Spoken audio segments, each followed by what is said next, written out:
గురవే నమః.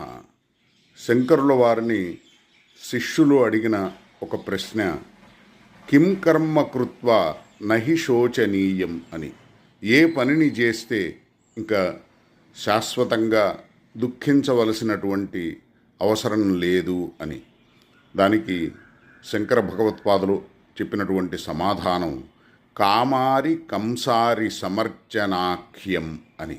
అంటే కామారి కోరికలకు శత్రువైనటువంటి, అట్లానే కంసారి కంసశత్రువైనటువంటి, కంసుణ్ణి సంహరించినటువంటి, సమర్చనాఖ్యం శ్రీకృష్ణుణ్ణి గనక మనం ప్రసన్నుణ్ణి చేసుకుంటే ఇంకా శాశ్వతంగా శోకించవలసిన పని లేదు, సమస్త దుఃఖాలు దూరం అవుతాయి అని.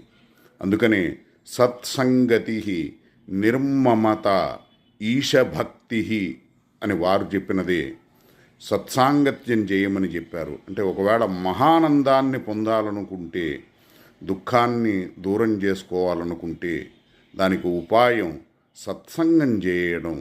నిర్మమత, అన్యమైనటువంటి విషయాలలో మమతను వీడి అనన్య మమతను భగవంతుడి విషయంలో కలిగి ఉండటం. ఎట్లా అయితే అనన్య మమతా విష్ణవు మమత ప్రేమ సంగత భక్తిరిత్యుచ్యతే భీష్మ ప్రహ్లాదోద్ధవ నారదై అని. భీష్ముడు, ప్రహ్లాదుడు, ఉద్ధవుడు, నారదుడు ఏ మమతను భగవంతుడి విషయంలో కలిగి ఉంటే దానిని భక్తి అంటున్నారో, మరి ఇతరమైనటువంటి విషయాలలో మమతను కలిగి ఉంటే భగవంతుడి విషయంలో మమతను కలిగి ఉండలేం కదా. ఉన్నది ఒకటే మనస్సు, ఆ మనస్సుకు ఆసక్తి సంసారంలో ఉంటే భగవంతుడి విషయంలో విరక్తి ఉంటుంది.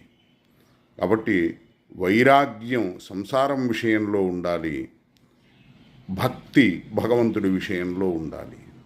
అనురాగం, అనురక్తి, ఆసక్తి, మమత, ప్రీతి ఇవన్నీ కూడా భగవంతుడి విషయంలో ఉంటే అది భక్తి.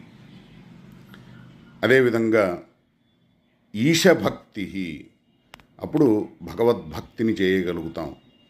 ఇదే మనకు శ్రేయస్సును కలిగించేది. ఈ శ్రేష్టమైనటువంటి ఉపాయాన్ని ఆశ్రయించి దుఃఖాలను దూరం చేసుకోండి, హాయిగా ఉండండి.